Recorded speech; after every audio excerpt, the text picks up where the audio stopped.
你知道这东西有多危险吗？我知道。哎，翻头绕吧。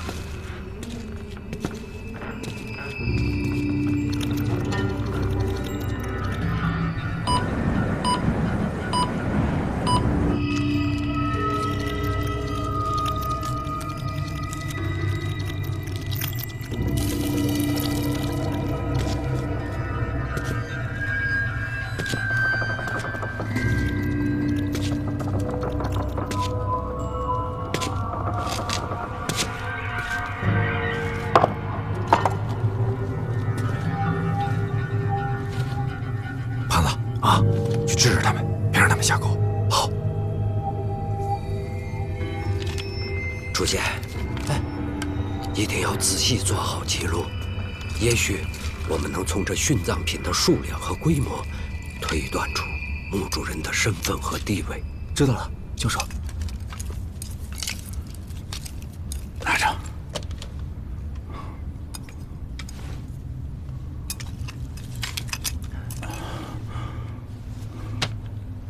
如果不是亲眼所见，谁能相信这地下竟会有如此雄伟的人造工程？会不会是外星人建造的呀？人类的祖先能够建造金字塔、长城这样的伟大建筑，造个这个有什么了不得的？外国专家曾经推测，金字塔很有可能就是外星人建造的。你是学考古的，不要总想着研究外星人。那可是老师。好了，拿着，给我照着。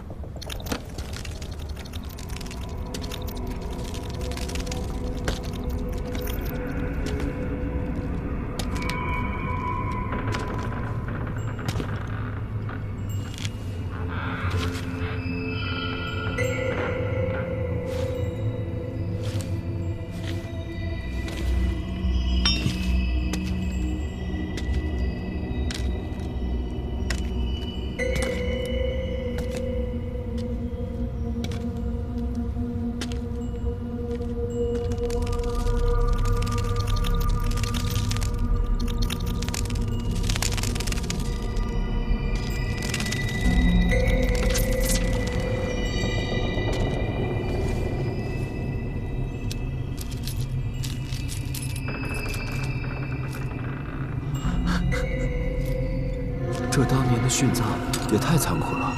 在那个年代，命运的无奈很多都来自于阶级的分化。其实，考古学和社会学是分不开的。要做好考古研究，只研究本专业是不够的。交给楚剑，让他保存好。兄弟专业。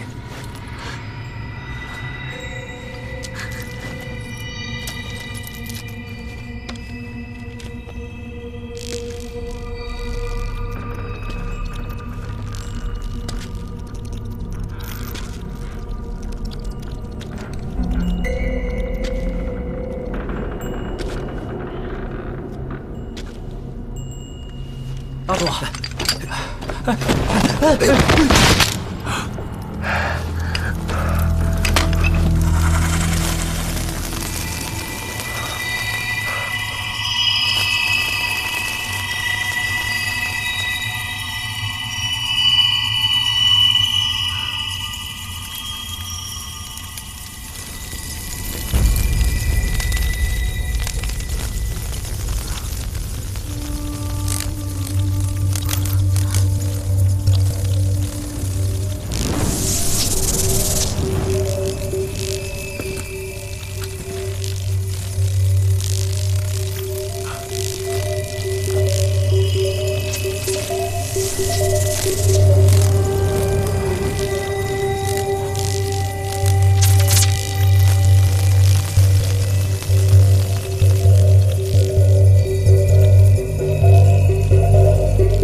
楚剑没事吧？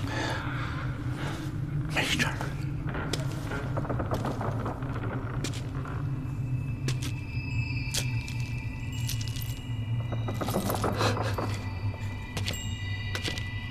放下。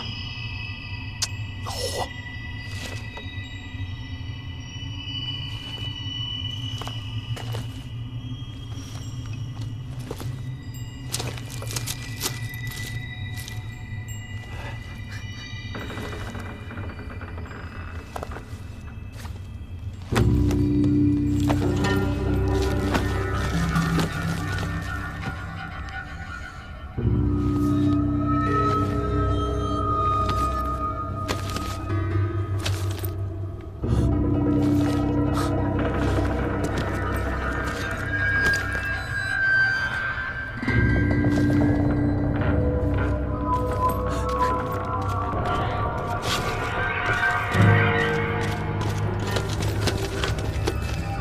宝宝给我，宝宝给我，凭什么给你？站住！宝宝给我，把包给我！快，胡大哥！老胡，手给我！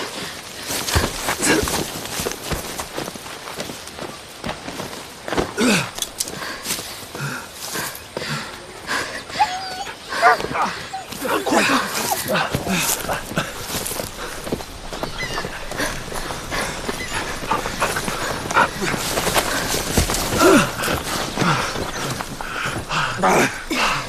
烧死了没有？烧死了，烧死了！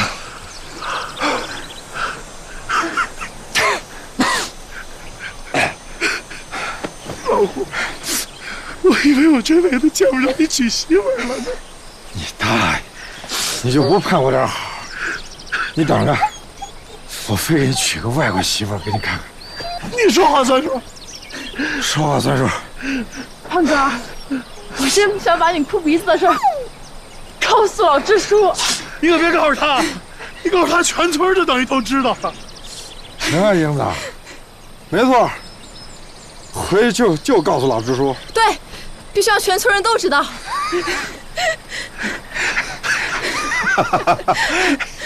瞧你那点出息！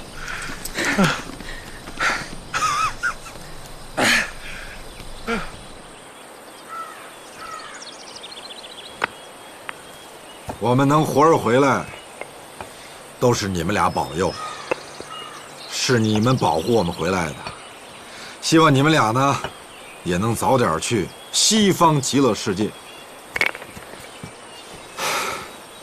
这都是命中注定的事儿，能为你们做的也就这么多了。贪得无厌，欲求不满，可不是好孩子。两位古代小朋友，哦，不对，我重说啊，两位小祖宗，很遗憾，你们没有生活在文明、民主、处处充满阳光的新社会，没能体会到社会处处充满爱。但是你们也不要太难过了，命有终会有，命无须忘怀，万般难计较，都在命中来。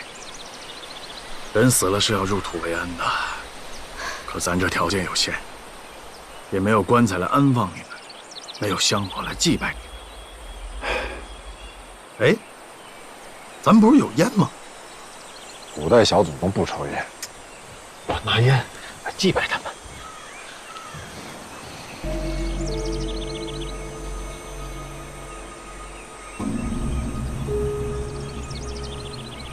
这玩意儿怎么在这儿啊？你小子在装，接着装。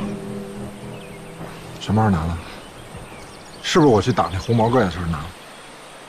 在我那么玩命的时候，你还去拿这东西啊？我没有。他没有，我作证。我们俩一直在一起。啊。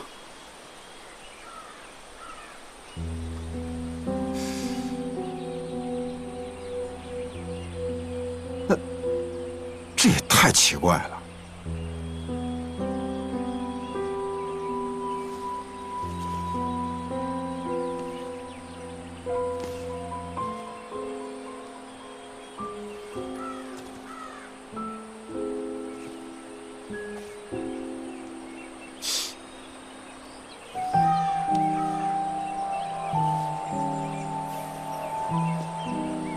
不是，都给放回去了，这怎么回事啊？是感谢吧？你们俩冒着生命危险把他们带出来的。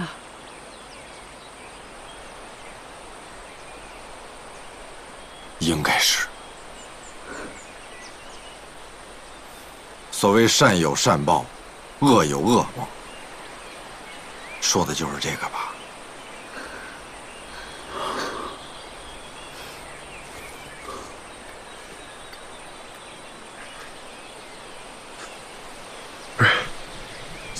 咱这墓搭的也太简单了吧？这两位小祖宗对咱这么好，咱得把他弄得好点啊！没错，弄好点。来，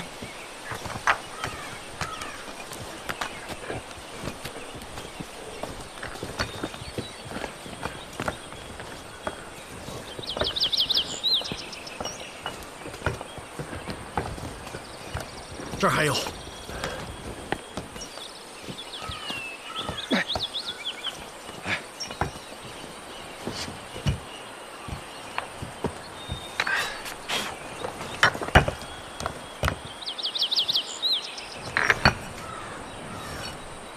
好，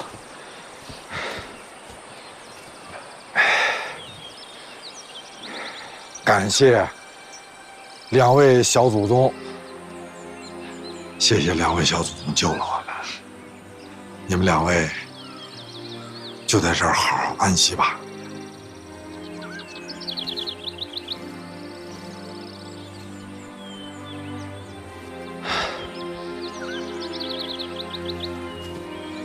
走吧，走吧。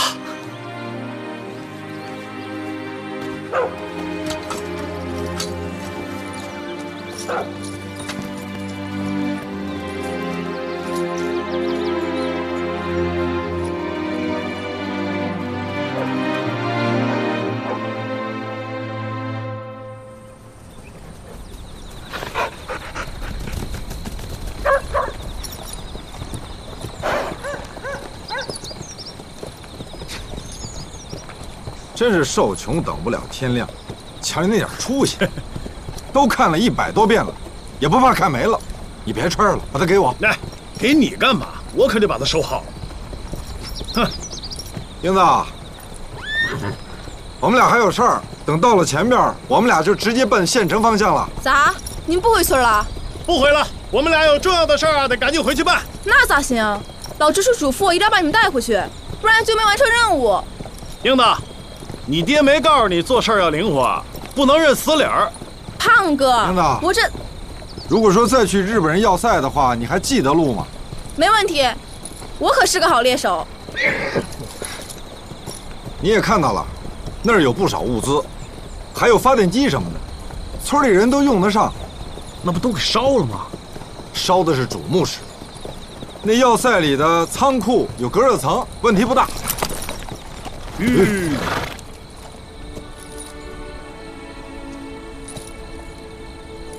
你们什么时候再回来？我们办完这儿就回来。真的？当然，我们还得带着乡亲们一起致富呢嘛。这，你们别忘了，我还欠你们一顿饭呢。好，留着，我们回来吃。行。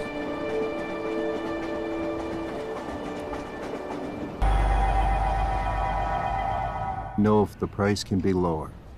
OK， 他觉得这个价格还是有点贵，他是诚心想买，你给个实在价吧。没你这样的，你净听外国人说话呀。你跟他说，我这儿价格是绝对公道的。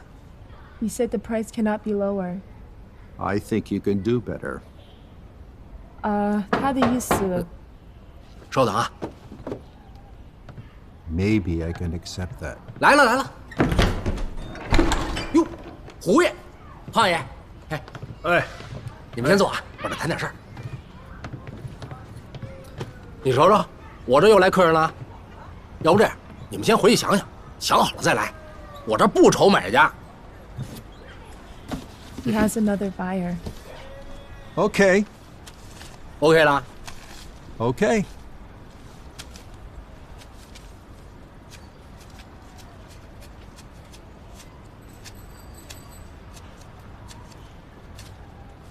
OK， Over the friend， Yeah.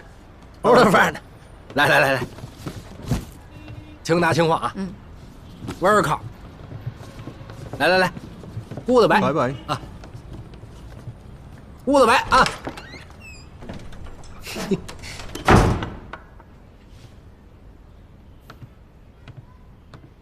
，3天不开张，开张吃3年，这帮洋鬼子弄俩假罐子。还跟得了宝似的，二位，这边坐吧。庚子年那会儿，八国联军进北京，可没少跟咱这儿划了好东西。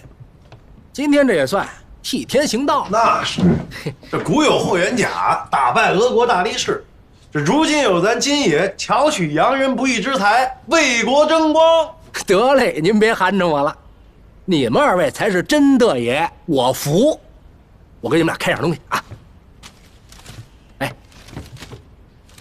你看，全国人民都知道了。牛心山发现日本关东军要塞，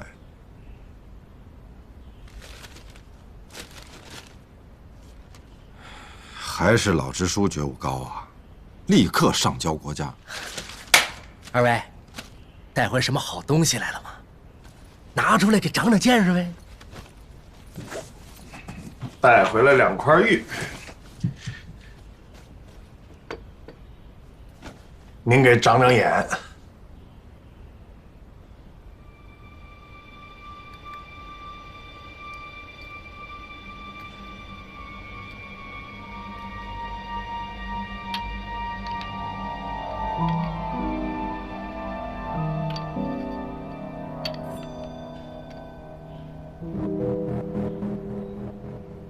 2位什么脾气我都知道，我就不绕弯子了啊。这段玉品相一般，好在是1对，还值点钱。2位应该是从金朝的将军墓里头给他倒出来的吧？为什么这么说呢？这种飞蛾在古代是舍生勇士的象征，飞蛾扑火，勇往直前，明知道是死还得往火堆里头扎。古人对这种飞蛾的精神极为推崇，用这种飞蛾做成配饰，奖励给有战功或者有功勋的人，那是极大的荣耀啊！金爷，你说这些我们也听不懂，我就想知道这2件名器值多少钱。别急呀，胖爷，这对名器我给估个底价，按照现在的行市，3万到4万之间吧。当然了，要是搁国外的话，还能再高一点。咱们国内就这行情，要碰到合适的买家，可能还会再高一点。但具体多少钱现在不好说，得看当时的情况而定。你们都知道，古董玩器的价格随意性太大，不像是白糖煤球，该多少钱一斤就多少钱一斤。您要是碰上想买的，价能往高了要，否则的话，东西再好没人买，一文不值。我们想尽快出手，你给我们尽快找个买家。这样，2位要是信任我，这对玉我收了，4万，先搁我这儿。如果有合适的，我就卖出去，赚了归我；卖不出去，先放我这儿，我也亏不了，行吗？好，可以。就喜欢你们这样爽快人。咱们之前的过去，我不对。从现在开始，咱们都是自家兄弟了啊！以后有什么好东西，第一时间拿到我这儿来，我帮你们找买家，我绝对不会亏待你。怎么样？那是当然。我告诉你，亲，就我们俩这手艺，你全天下找不着第2个。好了，术业有专攻，在这些事儿上，我们俩肯定不如您，但是你也蒙不了我们。对，金爷，你也给我们俩说说，现在这市面上什么东西最值钱？瓷器啊！外国人管咱们中国叫什么呀？China，瓷器永远都是最火的。就刚才那外国人，2000美刀，弄了2个明清的仿的瓷器，还屁颠儿屁颠儿的呢。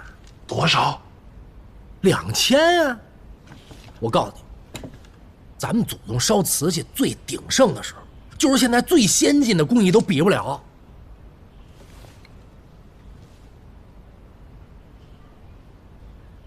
金爷，宋代的这么大的罐儿，值多少钱？几万不等吧。那这么大的呢？多大？这么大。没见过，无价。老胡，哎呀呀！我为了砸那破玩意儿，我砸出去多少万呢？我。胖子，那不是瓷的，陶的。陶的多少钱？陶的就不值钱了。那还好的。那我再问你，金爷，大粽子脸上那面具值多少钱？哪儿呢？拿出来瞧瞧啊！黑不溜秋的，那没拿它呀。金的，凡是生黑锈的，那都是贵金属啊。就这玩意儿值钱，你怎么给扔下了？哎呦！哎！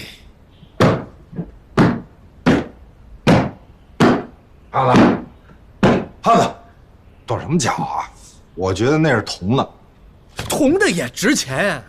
哎，哥哥耶，以后我下去收东西的时候，你们能不能跟着我一块儿去？你们也搞清楚里面的门道。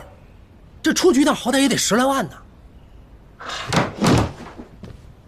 钱不钱的倒无所谓，倒是像你说跟你出去能学点门道，长点知识，以后这种事儿你倒是可以多想着我们点儿。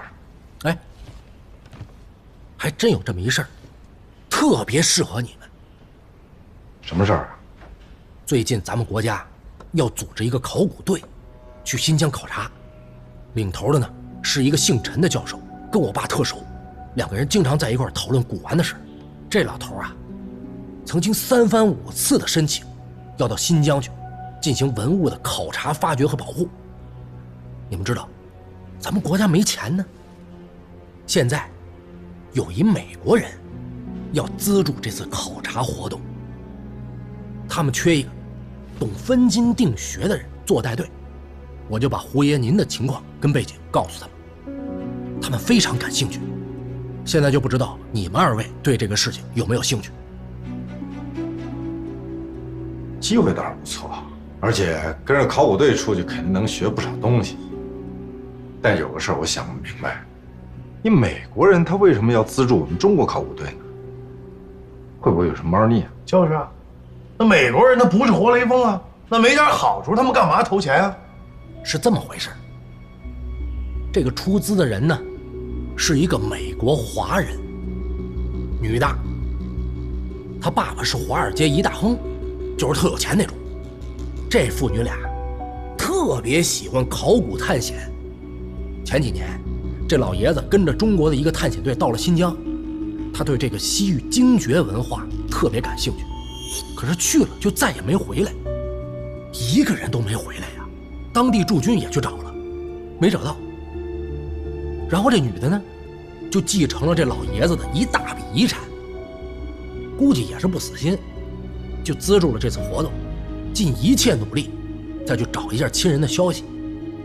中国人嘛，传统思想落叶归根呢，扔到沙漠里头风吹日晒的，这叫什么事儿，对吧？这理由倒也成立。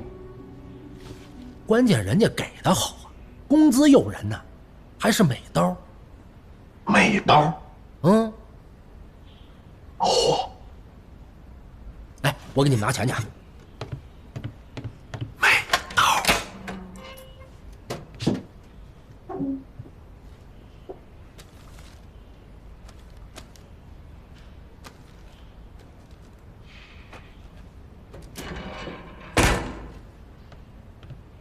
4万，你们数数。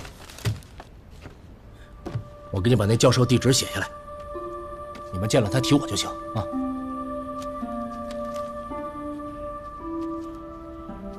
我说，再来2份羊肉。好嘞，再端2份差不羊肉。多行了，要那么多吃得完吗？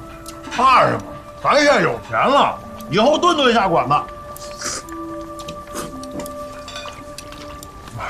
2位的羊肉，好，够了。慢用啊。慢点，慢点。瞧你这吃相，没人跟你抢，山里那野味白吃了。那吃肉它还有够啊！再说了，野味是野味，涮羊肉是涮羊肉，那能一样？来干！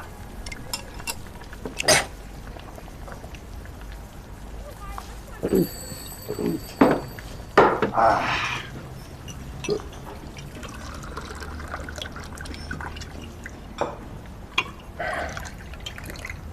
胖子，我有个想法。你说。我想分一分。咱俩还分什么？要是光咱俩，我还用说吗？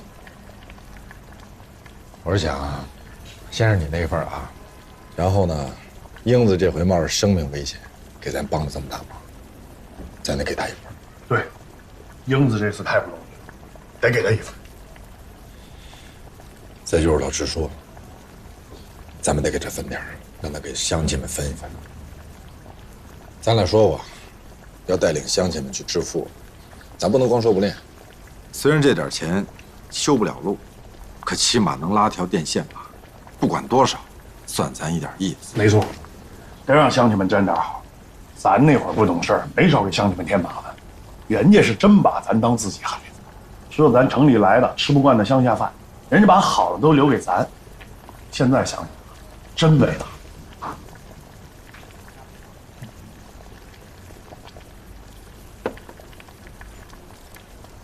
还有就是我那份儿，我想给我战友的家属们寄去。我爹妈有国家养着，我自个儿一个人吃饱全家不饿。可我那些死去的战友，他们爹妈现在岁数都大了，吃药看病，还有他们弟弟妹妹们上学的学费。虽然国家有补助，但是家里人口多了，真的非常困难。所以我得为他们做点什么。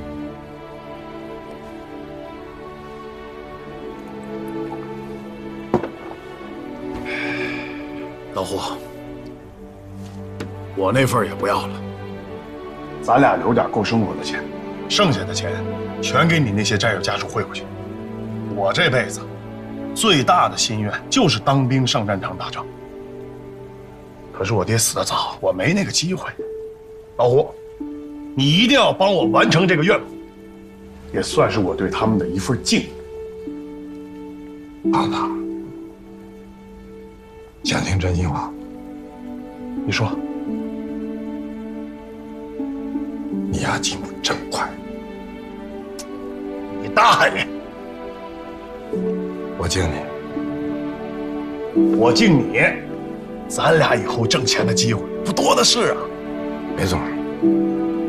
这回咱就挣他们美国人的钱。好。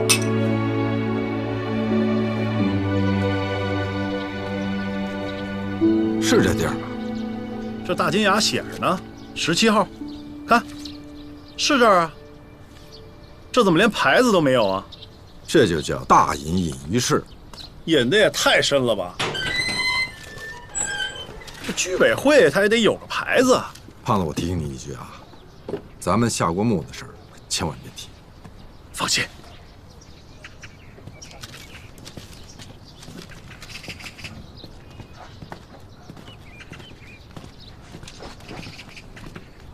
你们找谁啊？陈教授在吗？他在里边。好。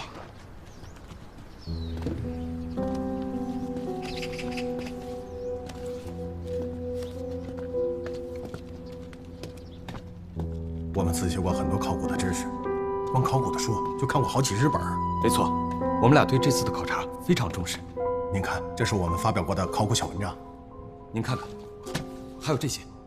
还有一些我们这次没带来。我们俩是还有一些。看见没？那女的应该就是这次行动的出资人。还有这个位置，条子很正啊，还挺年轻。二位的水平还达不到我们的要求，我们就不浪费时间了。哎，不是，您看啊，我们两个人为了这件事情一直准备了挺长时间的。没错，我明白，让我们干什么都行。但是你们确实达不到我们的要求，我就不送了。那好吧，走吧。同志你好，我们俩是……不用说，二位的来意我已经知道了。想必我们考古队的要求，两位也是知道的，对吧？我们这次是破格中的破格，例外中的例外。两位是有沙漠生存探险的经验，还是懂得考古学，这个非常重要。如果没有这方面的本领，那我们一律不会接受的。咱能不能坐下来说？二位要是没有这样的本领的话，也就没有必要坐下来，对吧？哎，你这人怎么说话呢？是小胡同志和小王同志吧？啊，我们是。您是？我姓陈，陈九仁。啊，你好，你好，你好，你好，王凯旋。你好，你好，你好，你好。这位是郝爱国教授，考古专家。爱国，让客人们坐下说吧。哎，是老师，请坐吧。请。我说得坐下来说吧。请。哎。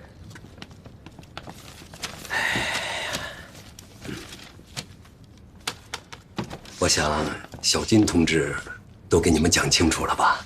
小金同志，大金牙。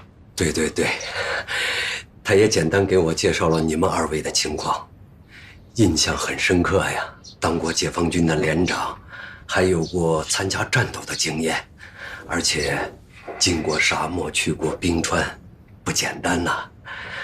做我们这些书呆子的领队，实在是绰绰有余啊。不敢当，不过我的确是跟着部队2次到过沙漠深处进行过军事演习。但是呢，我们这次破格招聘领队，还有一个特殊的要求。就是天星风水术。天星风水？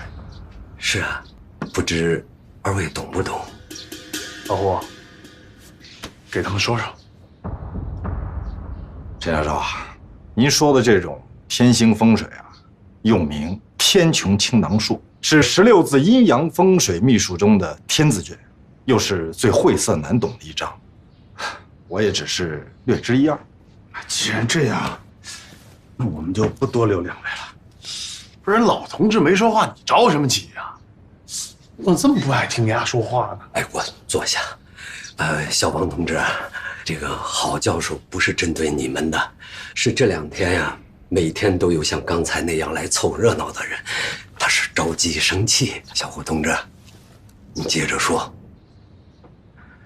好吧，那我就把我略知的这一二说说。这个风水嘛，被称为地穴之最。风水之地呢，可以简单的概括为藏风之地，得水之所。后世呢，又把风水术逐渐引申为堪舆之术。说白了呀，就是分析天地人三者之间关系的一门学问。今天呢，咱们就单说这一个分支——天星风水。好，这古时候的帝王贵族啊，对死后之事非常看重，他们觉得生前所享受的待遇，死后也应该继续拥有，并且认为天下兴亡全都发于龙脉，所以陵墓必须要设置在风水宝地。雍正皇帝生前选的陵墓，被概述为乾坤巨秀之区，阴阳汇合之所，龙穴沙水，无美不收，行事礼器，诸级贤备。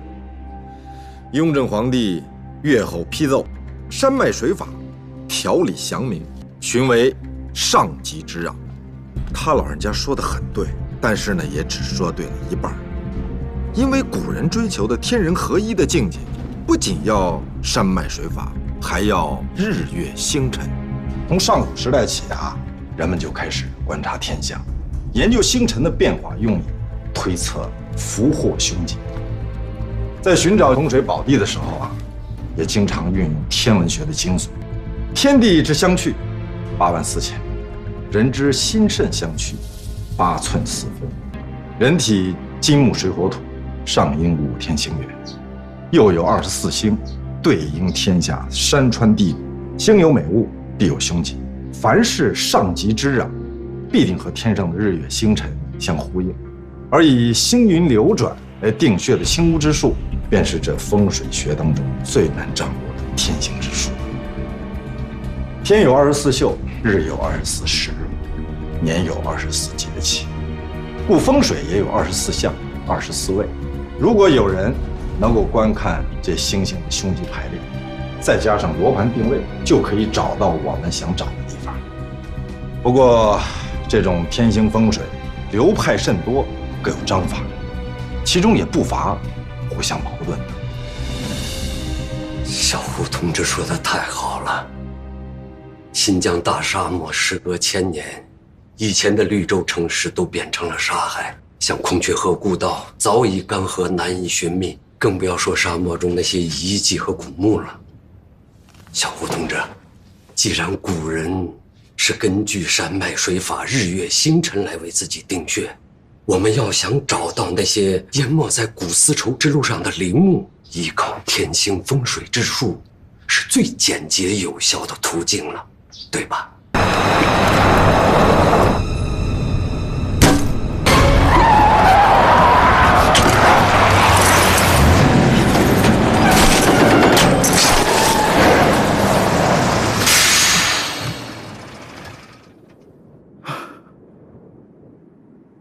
班长，什么东西啊？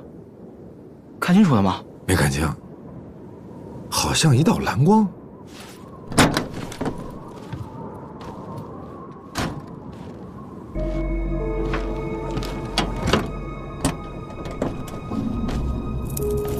冰天雪地里怎么会有活的虫子？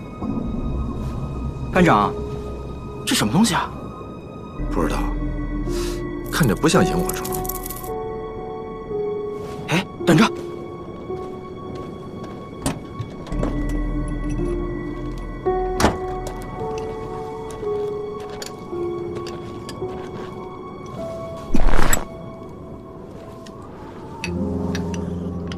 班长，挺好看的吧？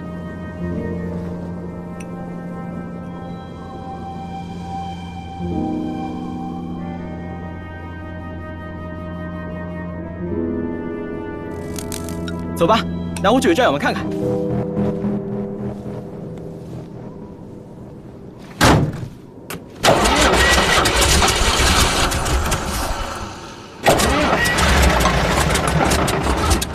怎么回事？不知道啊。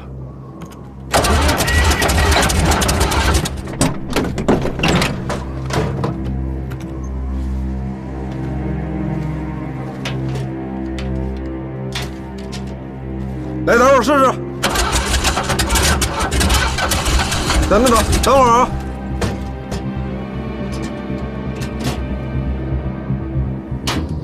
小栾，哎，胳油管崩了。不可能啊！出发前我检查过了。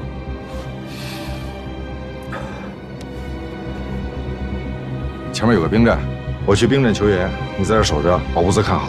行，一会儿把大衣穿上，别动了。你放心去吧，班长。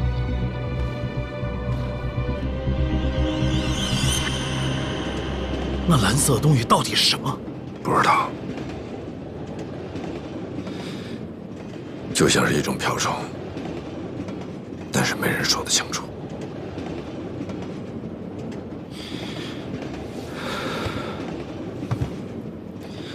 天一亮，我带着兵站的人回来，可是我看到了那一幕，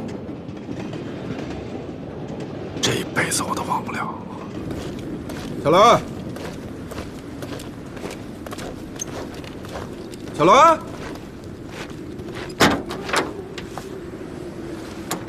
小栾，小栾。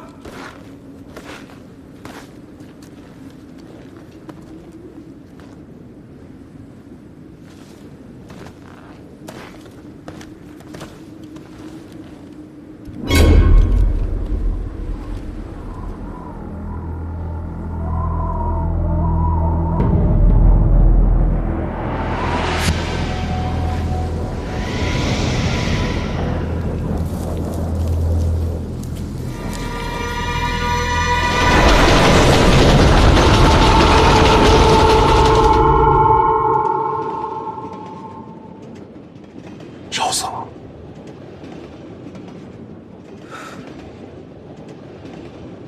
部队最后下的定论是，执行任务过程当中遭遇了不法分子，给小栾追认了烈士。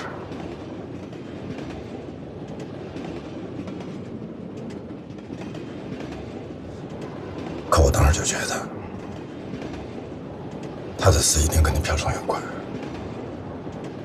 而且后来发生的事情，也证明了我的看法。后来你们又遇到那玩意儿了？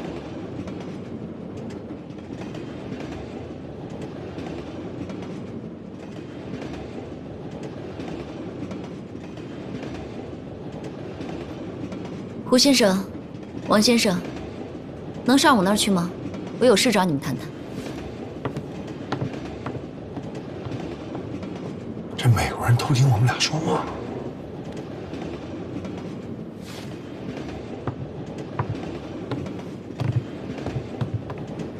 来，进来，请坐，请坐。走。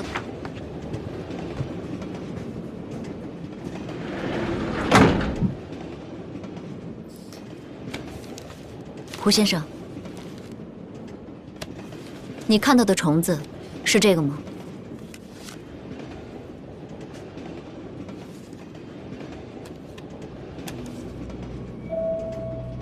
小胡，是他吗？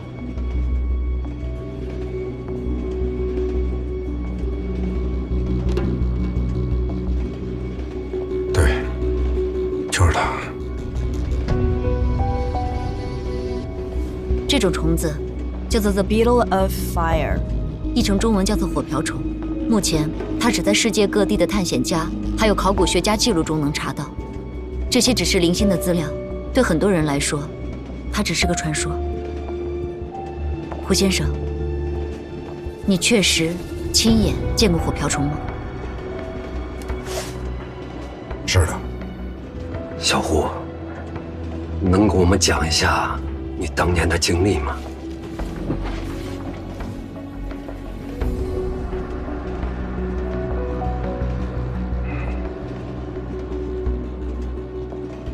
那年我们一个班的战士奉命去执行一项高度机密的任务，需要深入到昆仑冰川的深处，结果中途出了事故。我们一位姓周的战友失足跌入冰川。校长！校长！校长！校长！校长！校长！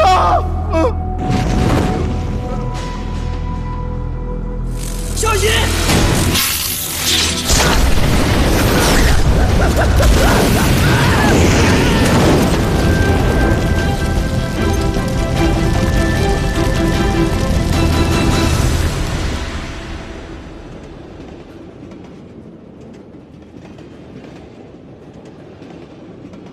那种亲眼所见活人被焚烧的过程，实在太过残酷。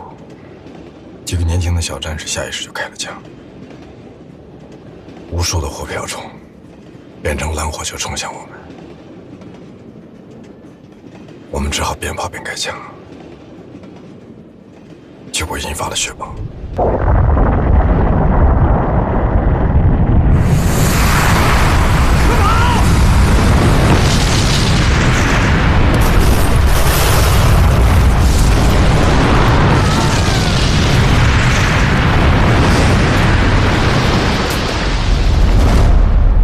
等我醒过来的时候，我已经躺在部队的医院里了。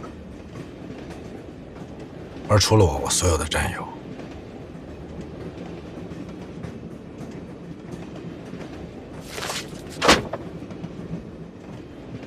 我不明白你们为什么要改道去哪儿？我们不是说好的去沙漠吗？不是说好只是去找精绝古城吗？就是啊，你们美国人都喜欢变来变去的。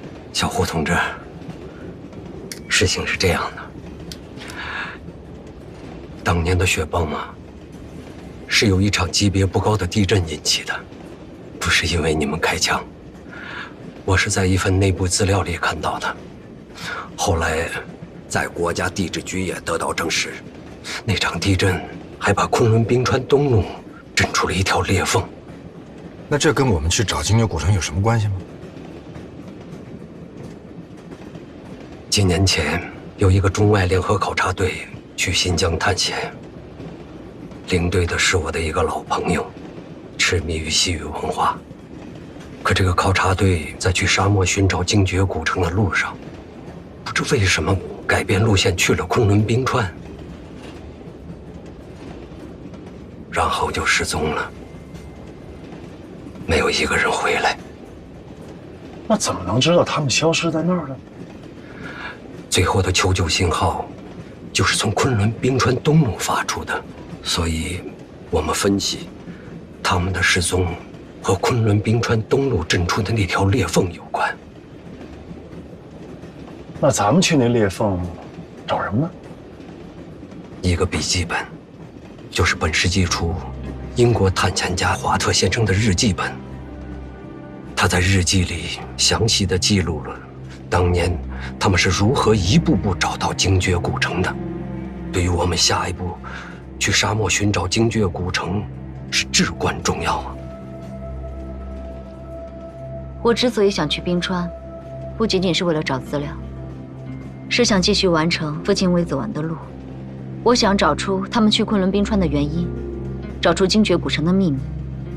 那个考察队的带队是你父亲？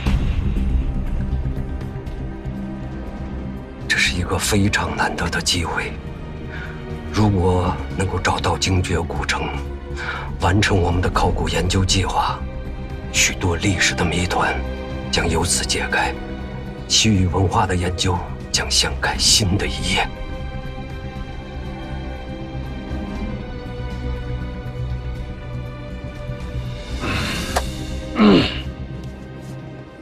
这事儿吧，我听明白了。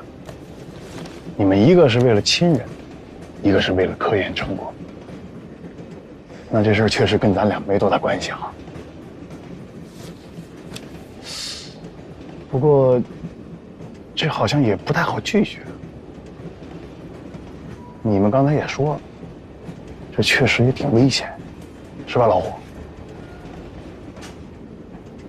这样吧，加点钱吧，5000，怎么样？既然这样，你们下一站就下车吧。我也知道挺危险的，而且这件事情的确跟你们没有关系。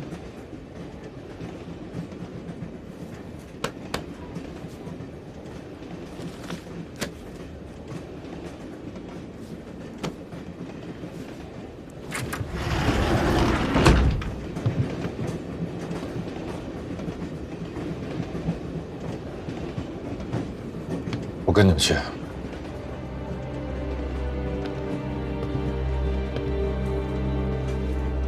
你不说你不去了吗？怎么又变卦了？你到底怎么想的？刚才我听他们这么说，让我意识到一个问题。我以为这么多年过去了，我那些战友的痛苦和挣扎我可以面对了，结果根本不行。老虎，你能好好活着，就是他们最开心的事儿。道理我都懂，可我就是觉得对不起他们。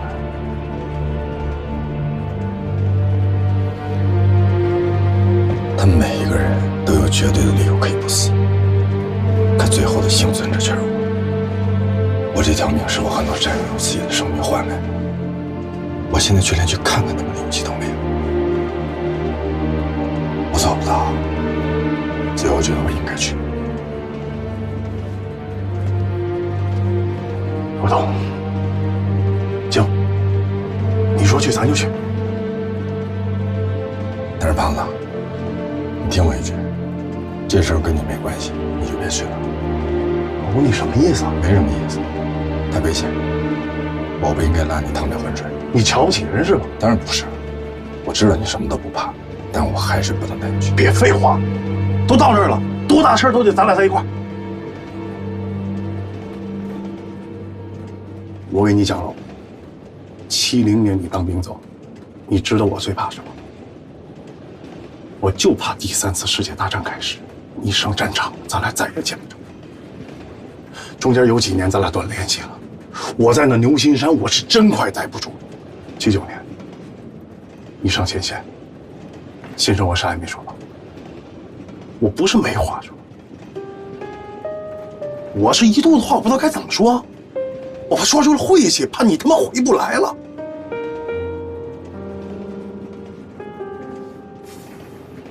你不知道，我知道你被部队赶回来了，我是真高兴，我他妈和你爹一样高兴。胖子，老虎。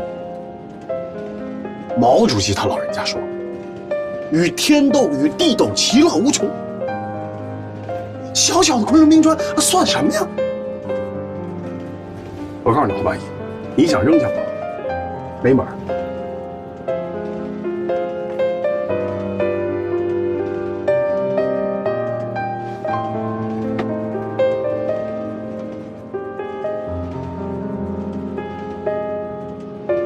胖子。你牙钱要少了。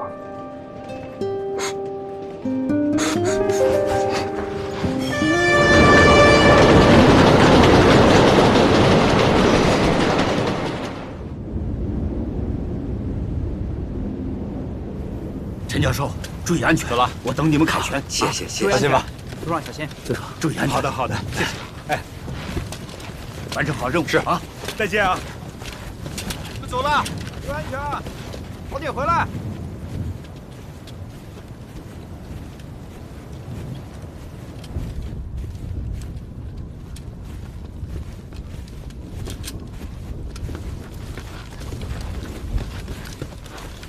都跟上啊！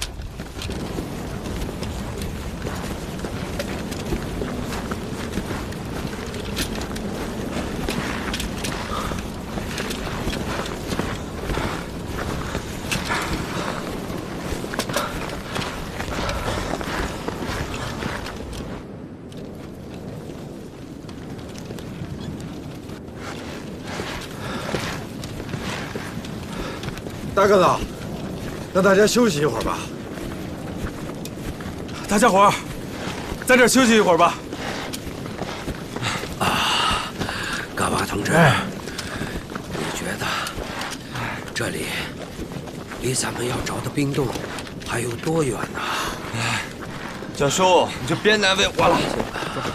3个小时之前就已经超出我们的巡逻范围了。不过指导员说，咱们走的这条路啊，是当年为了建秘密基地，前辈们用命拼出来的。现在也没啥用了。干嘛？你说啥呢？秘密基地这事儿能乱说吗？大个子同志，您放心，我们不会乱说的。啊，不会的。就是，也不是啥秘密。再说陈教授也不是外人。那你的意思就是说，你们也不知道那个冰洞到底存在不存在是吧？别说我了，大个子是老兵，他都不知道，他都未必来过那么远的地方。我们都是跟着胡大哥在走的嘛。哦。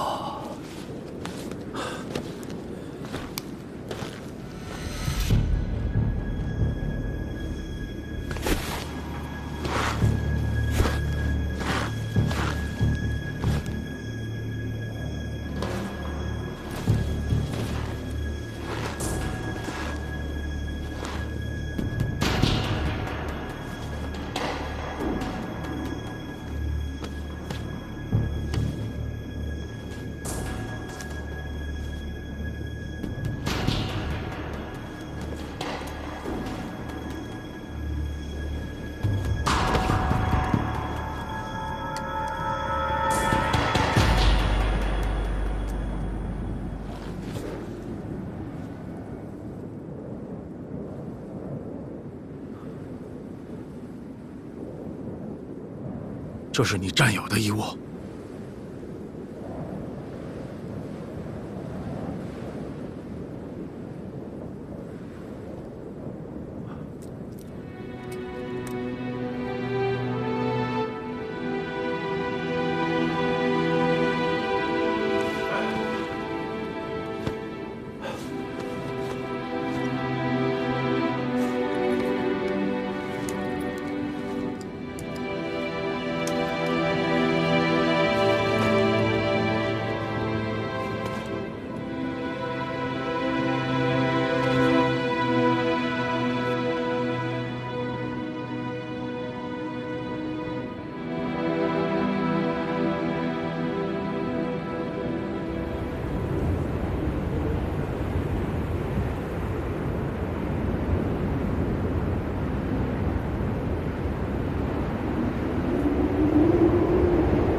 拉一下，一定绷紧啊！知道了。小楚，一定拴结实啊！放心吧，胡大哥。小贤姐，我帮你。我来吧，胡大哥。啊，小心点啊！小楚、小三，你们都注意安全啊！教授，知道了，放心吧。老师，紧不紧？没问题。胖子，哎，你没问题吧？没问题。少装啊！你有恐高症，我又不是不知道。实在不行的话，你留在这儿等我们。我没事，我没事。你下，我第二个就跟着你下。确定没问题？确定没事，没事。小刘，咱们得尽快把设备调试一下。好嘞。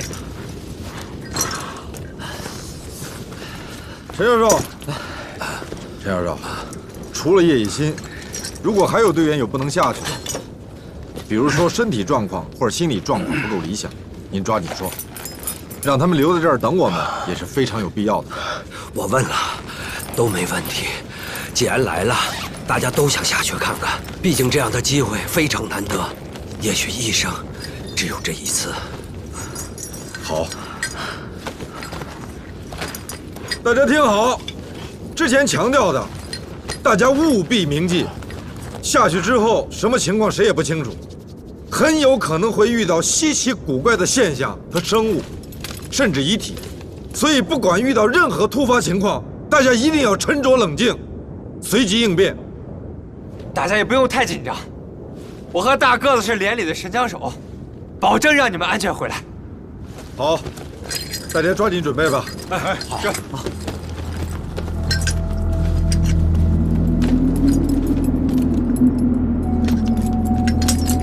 干嘛？你怎么样？我没问题。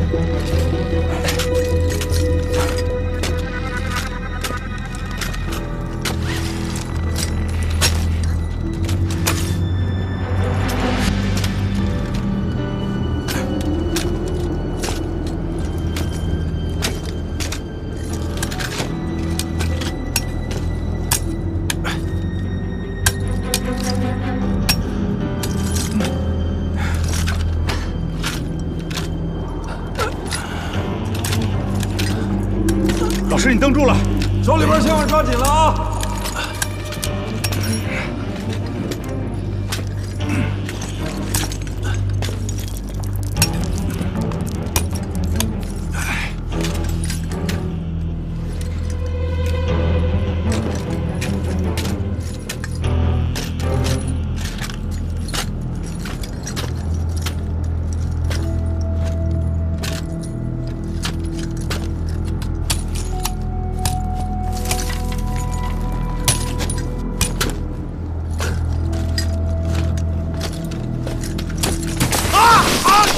救我！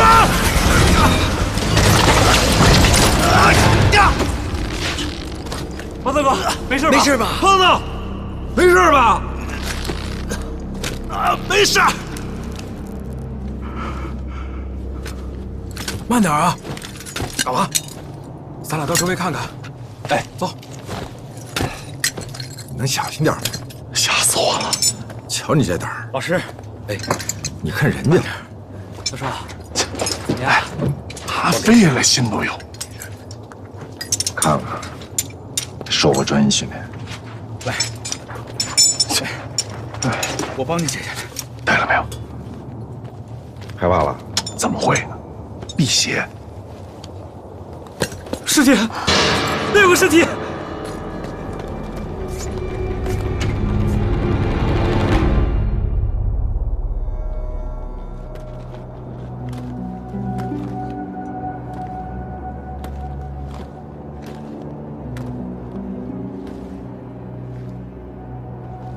哎，别动，小心带火的虫子。火瓢虫啊，对，火的瓢虫。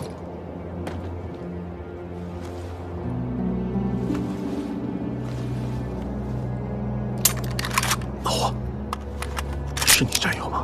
不是，衣服完全不一样。应该是我父亲探险队的人，他们的装备都差不多，我以前见过。这个人怎么会死在这儿呢？肯定不是火瓢虫袭击的。他们攻击过后留下的应该是灰烬。不过依我看来，这并不是什么坏消息，起码能够证明你们以前收到的信号定位是准确的。是。胡队长，这周围我们刚才都看过了，只有一个方向可以走。嗯，好啊。北阳姐，有危险我挡着。你拿什么挡啊？我是神枪手。贝小姐，我看你对枪很熟悉，这把枪你拿着吧，但还是要注意安全。好，我走后面。陈教授，您身体状况怎么样？我没问题，谢谢你的关心，小胡同志。胡大哥，发射器的信号正常。好，我再强调一下，大家一定不要走得太分散，跟着队伍。昆仑山有很多神奇的地方，也有很多神奇的东西，大家一定不要闹出太大的声响，保持安静。总之，我希望大家安全。收拾一下东西，准备出发吧。是。好，来，国老师，我来。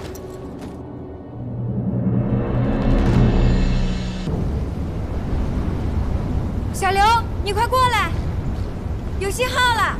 哦，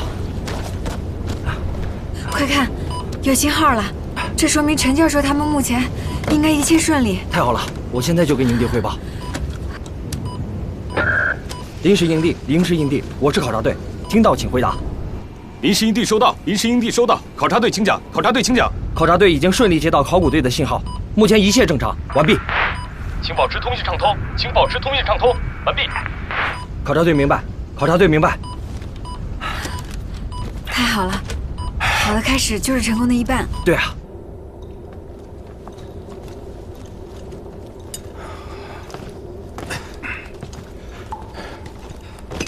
小妍姐，你小心点。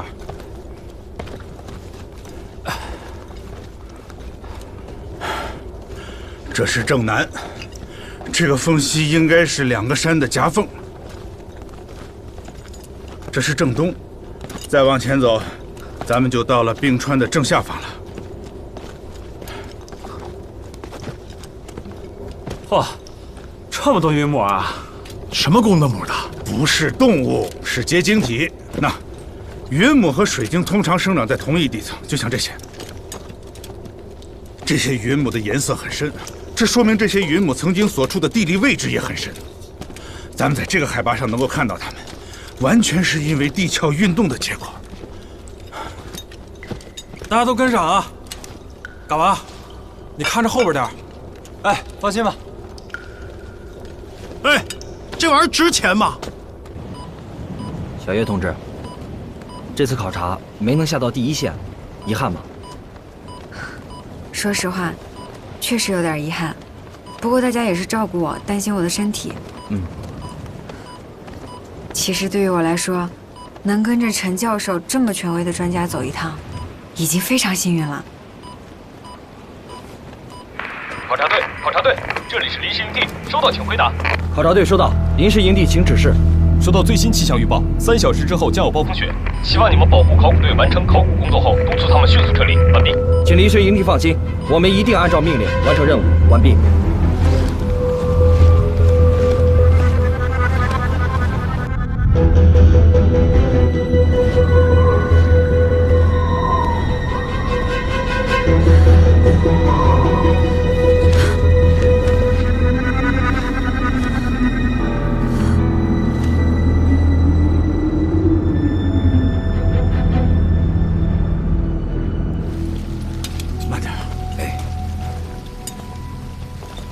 听着好像有流水的声音，会不会有地下河呀？我还从来没见过地下河呢，这地儿也太神奇了。哎，你说底下这么大，咋不在这儿建秘密基地嘞？干嘛你不说话，没人把你当哑巴？哎，胡大哥，你以前是不是来过这儿？等我出去以后，慢慢讲给你听。哎，不用你说，我用脚趾头都想得出来，你以前肯定来过这儿。一看就不是一般人，能的你，脚趾头你还有想法呢？党教育我们要解放思想，可你也得实事求是。哎呀，放开我！对待同志要像春天般温暖，你懂不懂？你少废话，赶紧上后边待着去。后边。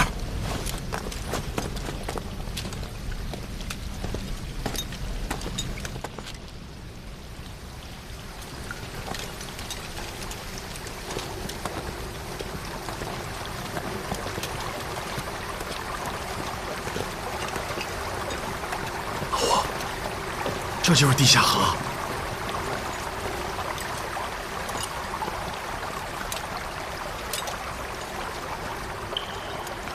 陈教授，咱们可能得需要趟水过河了。大家先原地休息一下吧，我跟胖子去看看。好。哎，胡大哥，不好了，小妍姐不见了。啊？不是让你在后边照顾着吗？你没事跑前面瞎聊什么呀你？哎。稳住，先别慌神儿。你们俩保持警戒。是，小胡同志，杨小姐会不会出什么意外啊？会不会是外星人啊？别胡说！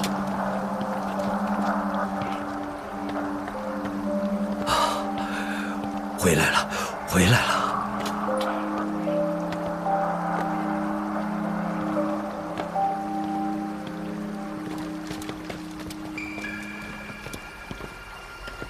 小杨姐，你上哪去了？你吓死我们了！啊，我看刚才那边挺美的，就过去拍了几张照片，要不然回杂志社没有办法交代。哎呀，舍里，你可把大家吓坏了，以后有什么事情一定要和大家说一声啊！对不起，让大家担心了。你是不是故意躲着我们发现什么？没有。行了，人没事就好，大家原地休息一下吧。我和胖子去试试水的深浅。哎，好，行。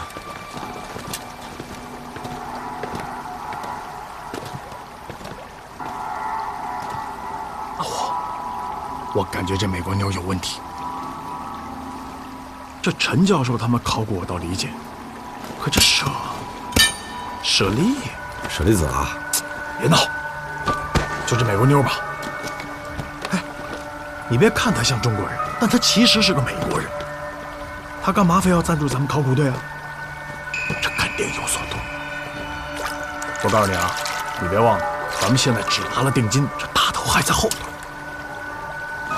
别光想着钱嘛。这水深吗？应该不深。反正我告诉你啊，如果出什么事儿，我可得把这美国妞给盯死了。把冰镐给我。哎，给。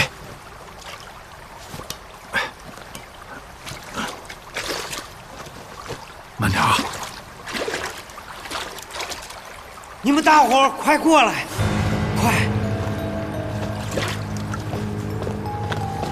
怎么了？老黄，这什么字儿啊？我哪知道？那你过去来的时候没见过？没有。可是我怎么觉得这么眼熟啊？眼熟？小王同志，小王同志，干嘛？能不能把你那块玉再让我看一下？可以啊。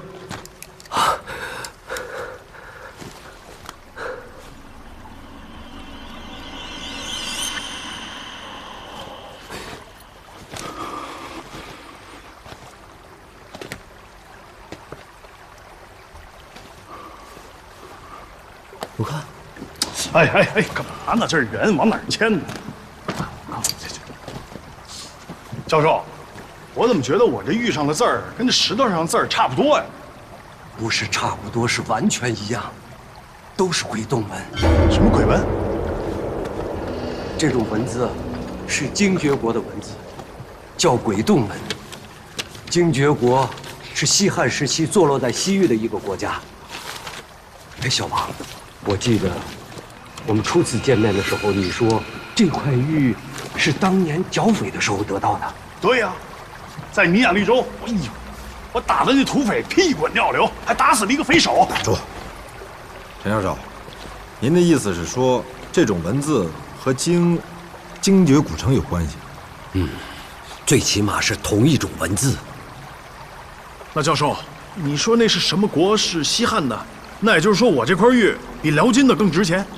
陈教授，也就是说，这个地方，它真的跟找到精绝古城是有直接关系的。太对了，小胡同志。今天我们这个发现，将开启西域考古的新篇章。舍利，看来你爸爸绕到昆仑冰川是有道理的。我现在对他拿到的那本关于精绝古城的日记更加期待了。爱国，你赶紧带着学生们把这个岩壁上的文字都记录下来。知道，小楚。小胡领队，咱们抓紧时间继续往前赶啊！接着走。没问题。好。小四，啊，不能开闪光灯，把它关了。快关了。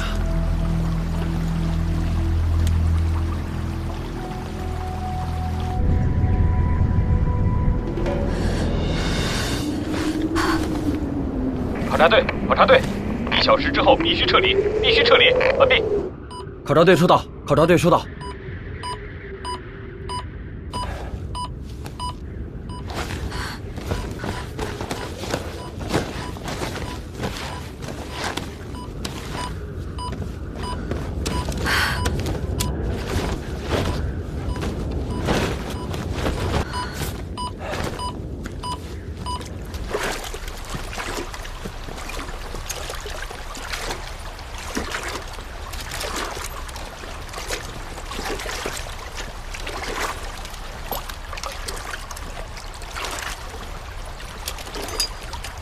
唐导，哎，照顾下后面。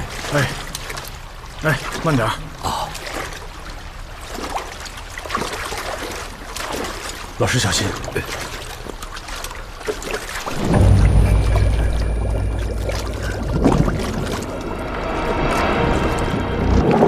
注意脚下。慢点，楚剑，你头顶扶稳了啊！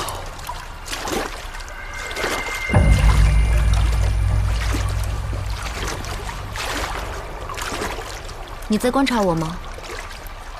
有什么话你就直说吧。我知道你到这儿来有你自己的目的，但我想告诉你，这儿可能有很多危险。也就是说，不管我们再怎么抱着侥幸的心理，你也不能忽视危险的存在。请你考虑一下大家，别光想着自己。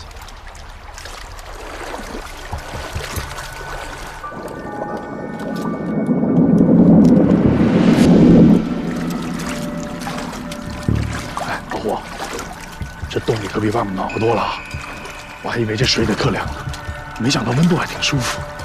这儿有可能地壳活动频发，有地热源，但其实这并不是什么好事儿。什么意思啊？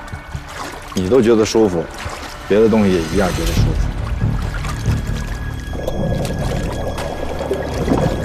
你是怕有火瓢虫？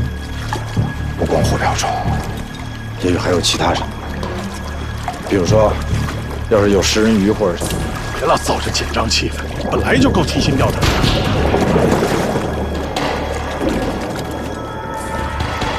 陈教授，没问题吧？没有，我们都很好。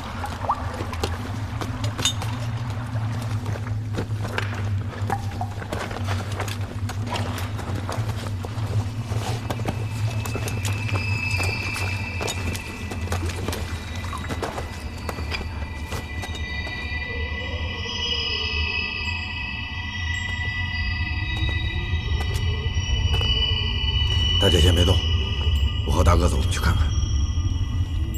走。哎。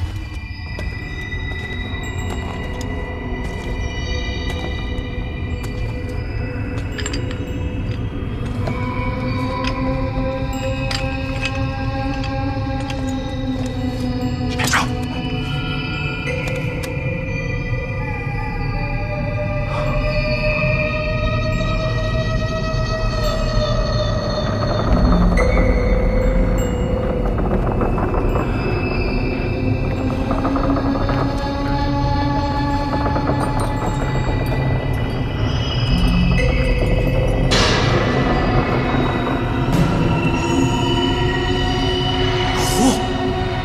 什么情况？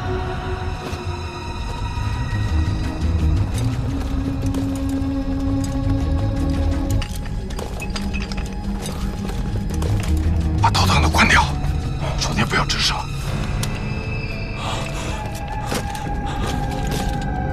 干嘛？你穿着军装呢，还搞宗教迷信这套东西？起来！这什么鬼地方啊？死这么多人！这就是传说中的9层妖楼。9层妖楼，这是古代魔国历代君王陵寝的殡葬形式。教授，我以前在书上看到过，在青海的穴位也有一座和这座妖楼很相似的遗迹。对，只可惜那座妖楼在魔国灭亡的时候已被英雄哥萨尔王摧毁了。就是说这妖楼也是一个大墓，我理解的对吧？没错，我们研究了一辈子，想保存这么完整的根本没人见过。那这里头肯定有很多古董啊。何止是古董，一切都值得研究。Shirley，这次我们来的太有价值了，也许你爸爸就是为了这9层窑楼而来的。别惊动他们睡觉。谁呀？死人？不是，火瓢虫，就你说那种会冒火的虫子。没错，这一路上咱们都没有碰到火瓢虫，我以为能够侥幸躲过去，没想到碰到他们的老巢了。这上面密密麻麻的蓝光，就是从那玩意儿身上发出来的。对，没错。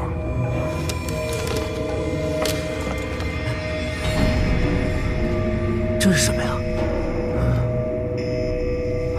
哎，小手慢点儿，别动！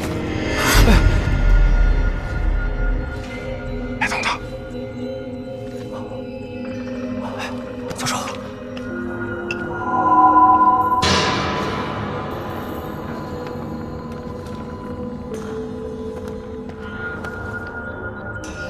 这应该就是火瓢虫袭击的。杨姐，实话实说，你父亲的探险队很可能就是。我明白，我心里面早就已经做了最坏的打算。所以咱们必须撤离。小胡，陈教授，我的意思是必须跟大家说清楚，这儿非常危险，咱必须马上离开这儿。小胡同志，我们来这里干什么？我们的目的是什么？我们要找的东西对我们太重要了。既然已经到这儿了，当然是尽可能的多找找啊。小胡同志，希望你能理解，这是我们几代西域文化研究工作者一直等待的机会啊。你别看我，我听你的。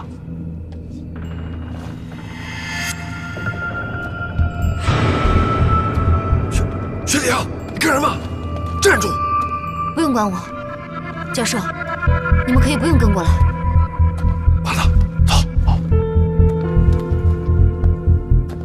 太不让人省心了。